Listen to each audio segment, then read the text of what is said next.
Hello दोस्तों, तो क्या हाल है आप लोगों के। उम्मीद करता हूँ सब बढ़िया ही होगा। तो मैं अभिषेक स्वागत करता हूँ आपका अपने चैनल पे, अभिषेक क्लासेज विद फन पे।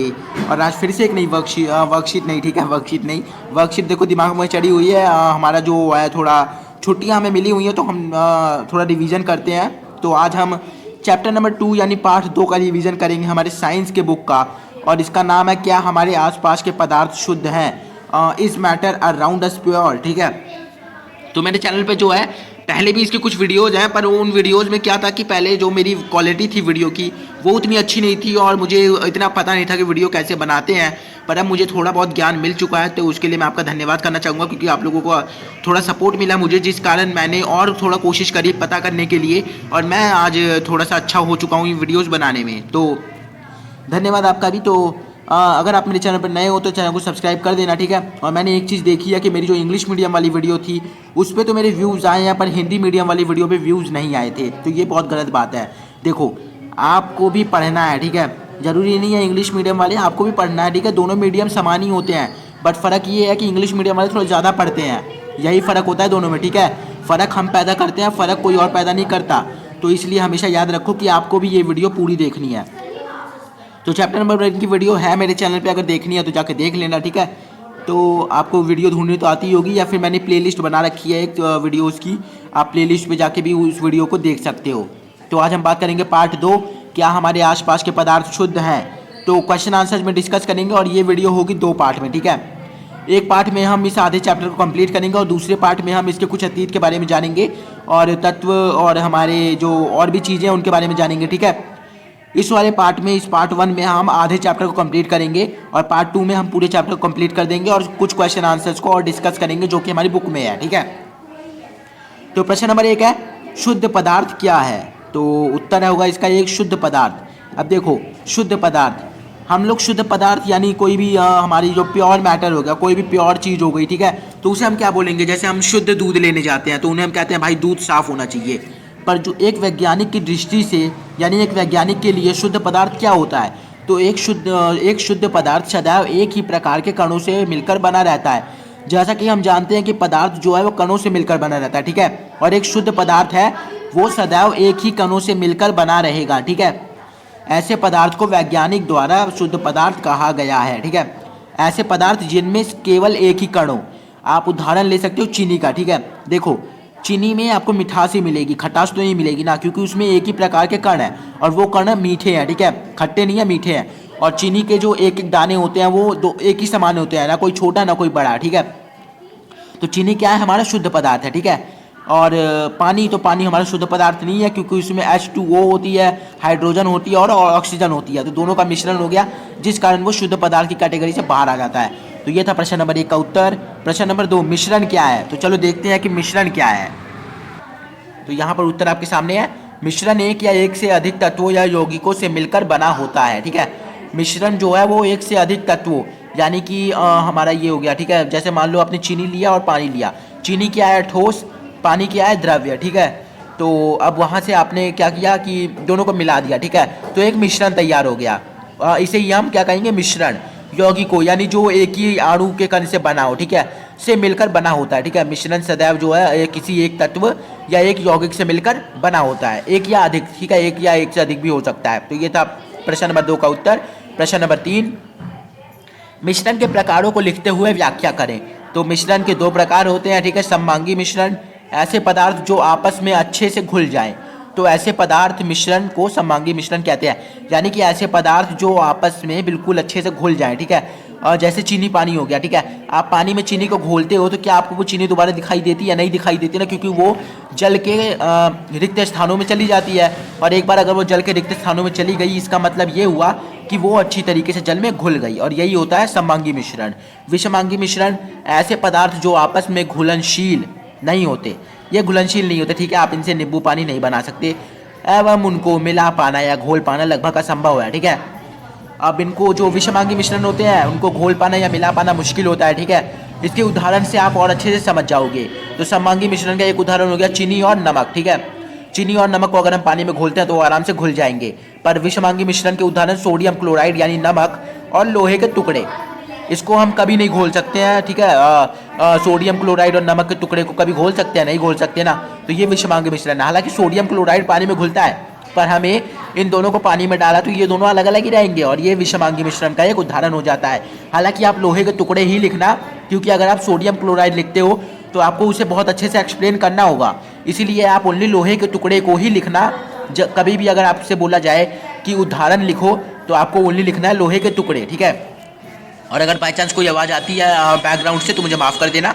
तो प्रश्न नंबर 3 आपके सामने है। आशा करता हूँ अगर कुछ समझ में ना आए ना तो कमेंट कर दिया करो, आपका भाई तुरंत वहीं पर आपको आंसर कर देगा। प्रश्न नंबर 4, ठीक है। तो प्रश्न नंबर 4 है, विलयन क्या है, उदाहरण सहित बताइए। तो विलयन 2 या 2 से अधिक पदार्थों का सममांगी मिश्रण है।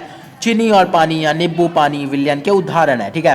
तो विलयन क्या है, 2 या 2 से अधिक पदार्थों का सममांगी, ठीक है। सममांगी यानी ऐसे मिश्रण जो कि अच्छे से घुल जाए, यानी एक दूसरे में अच्छे से घुल जाए, ठीक है। उसी को हम विलयन कहेंगे, नहीं तो उसे कुछ नहीं बोलेंगे, ठीक है। उसे हम अविलयन ऐसे कुछ कहते हैं, ठीक है। वो तो हमारी कॉपी में बुक में बताया नहीं गया, हमें सिर्फ विलयन के बारे में बताया गया, ठीक है। निलंबन हो गया, ठीक है, उसे हम निलंबन कहते हैं, जो आपस में नहीं घुलते हैं, ठीक है। निलंबन के बारे में अभी हम आगे पढ़ेंगे। चीनी और पानी या नींबू पानी विलयन के उदाहरण, ठीक है। और ये दोनों जो है वो आपस में अच्छे से घुल जाते हैं, तो ये हो गए हमारे विलयन के कुछ उदाहरण। हम चल देखते हैं ये प्रश्न नंबर 5 को। तो प्रश्न नंबर 5 है आपके सामने, विलयन के 2 भागों का विवरण करें। तो अब विलयन के 2 भाग होते हैं, ठीक है। तो अब देखो इनके कौन कौन से भाग हैं। तो विलयन को हम 2 भागों में बांट सकते हैं। विलायक, जिसकी मात्रा जो पदार्थ इसमें घुलता है उससे अधिक होती है, यानी कि मान के चलो कि आप एक गिलास में जो है नमक को घोर रहे हो, ठीक है। तो गिलास में पानी ज़्यादा होगा ना, यानी पानी क्या हुआ, विलायक, ठीक है। और विलय की बात करें तो इसे विलायक में घोला जाता है, यानी कि नमक को विलायक यानी पानी में घोला जाता है, ठीक है। चीनी एवं पानी एक विलयक है, जिसमें चीनी विलय एवं पानी विलायक है, ठीक है। देखो पानी में चीज़ें घुलेंगी और जो चीनी है वो पानी में घुलेगा, यानी कि चीनी जो है हमारा विलय, और इसकी मात्रा कम होगी, इसकी मात्रा ज़्यादा होगी। तो हमेशा याद रखना, विलय की मात्रा सदैव कम रहती है और विलायक की मात्रा सदैव ज़्यादा। विलय विलायक में घुलते हैं, ना कि विलायक विलय में, ठीक है। बस आपको ये याद रखना है कि विलय जो है वो विलायक में घुलते हैं और विलायक की मात्रा सदैव विलय से अधिक होती है। तो प्रश्न नंबर 5 का उत्तर आपके सामने है। प्रश्न नंबर 6, आपको ये लिखना हो तो लिखना जरूर, ठीक है। तनु और साद्र का अर्थ बताइए। तो तनु वह विलयन जिनमें विलायक की अपेक्षा विलय की मात्रा कम होती है। अब ये देखो ये दोनों वर्ड आए हैं हमारी किताब में, ठीक है। आपको किताब उठाने की जरूरत ही नहीं पड़ेगी, ठीक है। मैंने क्वेश्चन आंसर इस तरीके से बनाए हैं कि आपका सारा काम खुद ब खुद ही हो जाएगा, ठीक है। तो तनु वह विलयन जिनमें विलायक की अपेक्षा विलय की मात्रा कम होती है, यानी कि जो विलायक है की अपेक्षा विलय, यहाँ विलय की मात्रा जो है वो थोड़ी सी कम होगी, ठीक है। मतलब कि इतना होगा कि विलायक में लगेगा ही नहीं कि विलय घुला हुआ है, यानी एक सही विलयन नहीं बनेगा, ठीक है। तो यहाँ पर क्या होगा कि जो विलायक है हमारा, ठीक है, जो हमारा विलयन बनेगा उसमें विलायक तो ठीक ठाक रहेगा, ठीक है, परंतु विलय जो है वो कम रहेगा, इसी को हम तनु कहते हैं, ठीक है। और साद्र क्या होगा, वह विलायक जिसमें विलय की मात्रा विलायक की तुलना में बहुत अधिक होती है, ठीक है। यहाँ उल्टा हो गया, ठीक है, यहाँ विलय की मात्रा ज़्यादा है, यहाँ विलय की मात्रा कम है। तो यही है तनु और साद्र में, ठीक है। प्रश्न नंबर 6 आपके सामने है। प्रश्न नंबर 7, संतृप्त क्या है। तो एक ऐसी स्थिति जब विलयन में विलय पदार्थ नहीं घुलता। अब देखो हर एक चीज़ जो होती है उसकी एक लिमिट होती है, ठीक है। अब ऐसी लिमिट आ जाती है कि विलयन में जो है विलायक में विलय नहीं घुलता, तो इस स्थिति को हम संतृप्त विलयन कहते हैं, ठीक है। यानी एक ऐसी स्थिति आ जाती है जब विलायक में विलय घुलेगा ही नहीं, इस स्थिति को हम या ऐसे विलयन को हम संतृप्त विलयन कहेंगे। बस हो गया, ठीक है, कितना ईजी है। प्रश्न नंबर 7 का उत्तर आपके सामने है। प्रश्न नंबर 8 है, असंतृप्त विलयन क्या है। तो असंतृप्त विलयन का उत्तर मैं अभी आपके सामने रखता हूँ, ठीक है। तो अब आपके सामने जो है असंतृप्त विलयन का आंसर है आ गया, ठीक है। थोड़ा सा क्या हुआ कि मैं इसे लिखने में थोड़ा सा भूल गया था इसे लिखना, क्योंकि मैं आप लोगों के लिए बेस्ट से बेस्ट आंसर लेके आता हूँ, ठीक है, जो आपके लिए बिल्कुल आसान भी हो और आपको वो अच्छे से समझ में आए, आपको मज़ा भी आए लिखने में।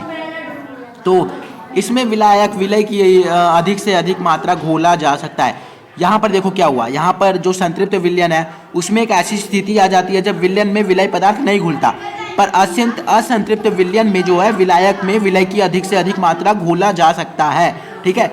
इसे ही हम असंतृप्त विलयन कहते हैं, यानी संतृप्त और असंतृप्त दोनों भाई हैं, पर संतृप्त जो है वो असंतृप्त से उल्टा कार्य करता है, ठीक है, और असंतृप्त संतृप्त से उल्टा कार्य करता है, यही है, बस और कुछ नहीं है, ठीक है। इसमें एक ऐसी स्थिति होती है जब विलय में विलायक नहीं घुलता और इसमें एक ऐसी स्थिति होती है जब विलायक में विलय अधिक से अधिक मात्रा में घोला जा सकता है। तो प्रश्न नंबर 7 और 8 का उत्तर आपके सामने है, आप इसे उतार लेना, ठीक है, आपके लिए अच्छा होगा। हम चलते हैं प्रश्न नंबर 9 पे। तो प्रश्न नंबर 9 आपके सामने है। प्रश्न नंबर 9 में हम थोड़ी मैथ्स का काम करेंगे। तो प्रश्न नंबर 9 है विलयन की सांद्रता। देखो मैंने सांद्रता के बारे में नहीं बताया आपको। विलयन की एक ऐसी मात्रा, ठीक है, विलयन की एक ऐसी मात्रा जो कि ये हमें दर्शाती है कि विलायक में विलय को कितना घोला जा सकता है, इसे हम विलयन की सांद्रता यानी पावर कहते हैं, ठीक है। इसे आप विलयन की पावर भी मान के चलो, जिसमें हमें ये पता चलता है कि विलायक में विलय कितना घुल सकता है, ठीक है। बाकी ये तो पूछा नहीं जाता कि सांद्रता किसे कहते हैं, ठीक है, ज़्यादातर नहीं पूछा जाता है, किसी भी एग्जाम में नहीं पूछा गया है, तो आप इस पर ध्यान मत दो, बस आप इन टॉपिक्स पे ध्यान दो। तो विलायक की सांद्रता की मात्रा को परिकलित करने के लिए सूत्रों को लिखिए। अब विलयन की पावर को पता करने के लिए हम उन्हें कैसे पता कर सकते हैं, तो इसके लिए कुछ हमें फॉर्मूलाज दिए गए हैं, यानी सूत्र दिए गए हैं। तो वो सूत्र आपके सामने ये रहे, ठीक है। आपको द्रव्यमान दिया जाएगा और विलयन के द्रव्यमान का प्रतिशत दिया जाएगा, यानी दोनों का जो है प्रतिशत आपके सामने दिया जाएगा। तो विलय पदार्थ का द्रव्यमान और विलयन का द्रव्यमान गुणे में 100, आप ऐसे लगा के विलयन की सांद्रता को निकाल सकते हो। दूसरा तरीका है द्रव्यमान विलयन के आयतन प्रतिशत। तो आपको द्रव्यमान दिया जाएगा विलय का और विलयन का आयतन प्रतिशत दिया जाएगा। तो आपको क्या करना है, विलय पदार्थ का द्रव्यमान ऊपर यानी अंश में लिखना है और विलयन का आयतन यानी हर में लिखना है। ऊपर वाले एरिया को अंश कहते हैं, नीचे वाले एरिया को हर कहते हैं, और इसको गुणा कर देना है 100 से। इस तरीके से आपका प्रतिशत निकल जाएगा। प्रश्न नंबर माफ करिएगा, तीसरा जो है फॉर्मूला, विलयन के आयतन या आयतन प्रतिशत, यानी विलयन का आयतन और विलय का आयतन प्रतिशत, ठीक है। तो विलय का आयतन और विलयन का आयतन, ठीक है, गुणे में 100। तो इन तीनों से आप जो है विलयन की सांद्रता का पता लगा सकते हो।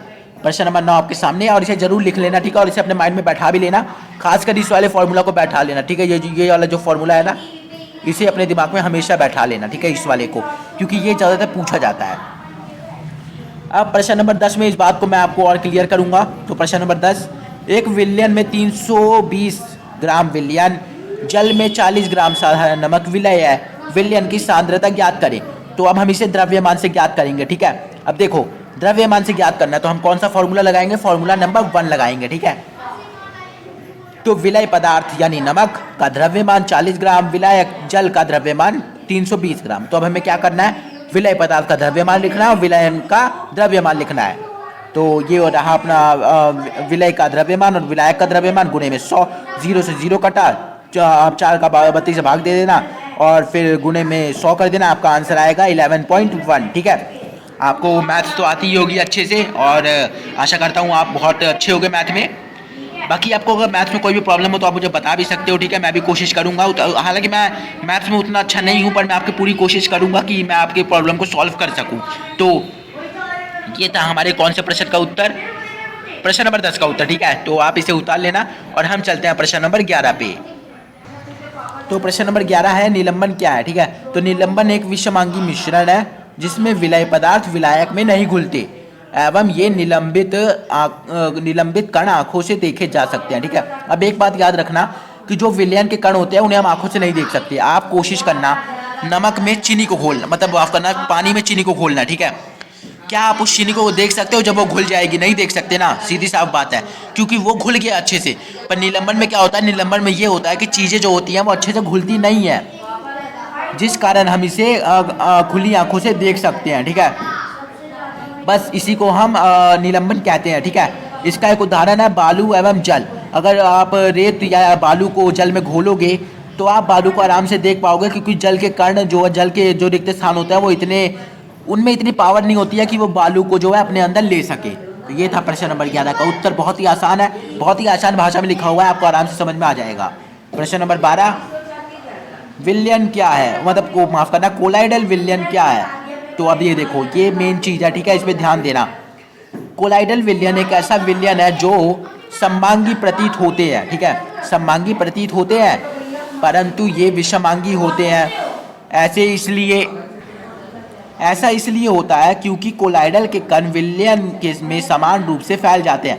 अब यहाँ पर क्या होता है कि जो विलयन के इसके जो कोलाइडल के कण होते हैं वो विलयन में अच्छी तरीके से घुल तो जाते हैं, पर इनमें निलंबन की अपेक्षा कण बहुत छोटे होते हैं, ठीक है, यानी कण फैलते भी हैं और कण छोटे भी होते हैं, ठीक है।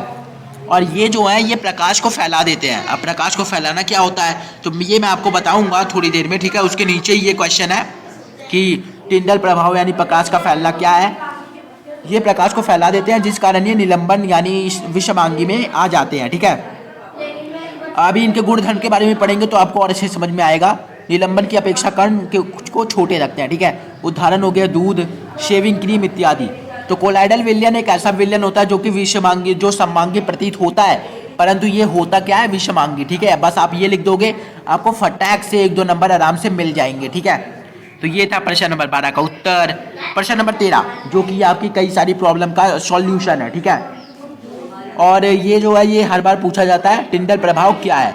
तो प्रकाश की किरणों का फैलना टिंडल प्रभाव कहलाता है। आपने कभी ये ध्यान दिया होगा कि अगर बाय चांस आपके कमरे से कहीं से धूप आ जाती है तो वहाँ पर छोटे छोटे कण भी आ जाते हैं धूप के साथ, और जब हम उन्हें खुली आंखों से देखते हैं तो हम कहते हैं अरे यार ये तो पहले नहीं थे, कहाँ से आ गए।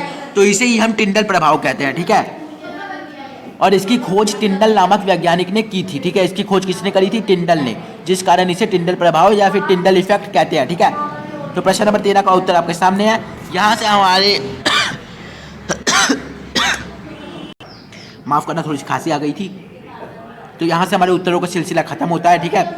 अब हम विलयन, निलंबन और कोलाइडल के गुणों के बारे में बात करेंगे और यहाँ से हमारा आधा चैप्टर खत्म हो जाएगा और बाकी चैप्टर की बात हम करेंगे पार्ट 2 में, ठीक है।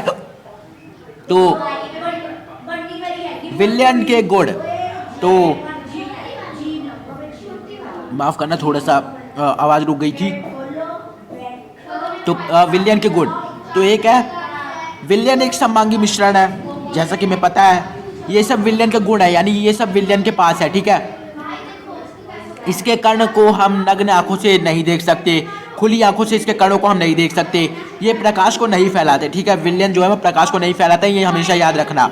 इनमें टिंडल प्रभाव नहीं होता है, ठीक है। इनमें जो है टिंडल प्रभाव होता ही नहीं है, ठीक है। निलंबन के गुण, तो अब निलंबन के गुण देखते हैं। ये एक विषमांगी मिश्रण है, ठीक है। ये विषमांगी होते हैं, यानी इनमें पदार्थ नहीं घुलते हैं सही से। ये कण आंखों से देखे जा सकते हैं, बिल्कुल देखे जा सकते हैं। इनमें टिंडल प्रभाव उपलब्ध है। इनमें टिंडल प्रभाव क्या होता है, उपलब्ध होता है। और ये एक बात याद रखना, ये सब जो है ना ये विषमांगी मिश्रण के उदाहरण है और ये सममांगी मिश्रण के उदाहरण है, ये भी याद रखना। इनमें टिंडल प्रभाव उपलब्ध है। इनके कण को शांत छोड़ देने पर ये नीचे बैठ जाते हैं। अब मान के चलो कि आपने बालू को घोला, ठीक है। बालू के कण कुछ देर तक ही पानी में फैले रहेंगे, फिर उसके बाद क्या होगा कि वो बैठ जाएंगे। इससे पता चलता है कि इनके कण जो है वो स्थायी होते हैं, ठीक है। तो अब निलंबन के गुण भी देख लिए, अब देखते हैं कोलाइडल के गुण, ठीक है। तो कोलाइडल के गुण है, कोलाइडल के गुण यह एक विषमांगी मिश्रण है। सममांगी प्रतीत तो होता है पर विषमांगी होता है। इसके कणों को नग्न आंखों से नहीं देखा जा सकता। इसमें टिंडल प्रभाव उपलब्ध है। अब देखो इसको मैं थोड़ा सा और अच्छे से बताता हूँ। तो आपने कभी दूध को देखा है, दूध, हाँ, अगर उसमें हम पानी को डाल देते हैं तो फिर पानी जो है उसमें अच्छे से घुल जाता है। तो ये किसका उदाहरण है, विलयन, सममांगी का नहीं, क्योंकि उसमें से प्रकाश गुजर सकता है, ठीक है। और दूध जो है वो प्रकाश के कणों को फैला सकता है, इसलिए वो विषमांगी मिश्रण है, ना कि सममांगी। तो ये बात याद रखना। और इंग्लिश मीडियम के स्टूडेंट्स के लिए भी ये वीडियो ज़रूर आएगी, ठीक है। नीचे तैयारी चालू है, तो मैं भी क्योंकि स्टूडेंट हूँ तो मेरा भी रिवीजन आपके साथ साथ हो जाता है। तो मैं आपका बहुत बहुत थैंक यू करना चाहूँगा कि आप मेरे साथ थोड़ा बहुत सपोर्ट बनाए रखते हो। अपना ऐसे ही अपना सपोर्ट बनाए रखना। कुछ ना समझ में आए तो कमेंट करना, वीडियो को कर देना लाइक, चैनल को देना सब्सक्राइब, बेल आइकन को दबा देना ताकि नोटिफिकेशन मिलती रहे। मैं मिलता हूँ आपसे नेक्स्ट वीडियो में, तब तक के लिए आप स्वस्थ रहें, मस्त रहें और मेरे चैनल पर आने के लिए व्यस्त बिल्कुल ना रहें। धन्यवाद।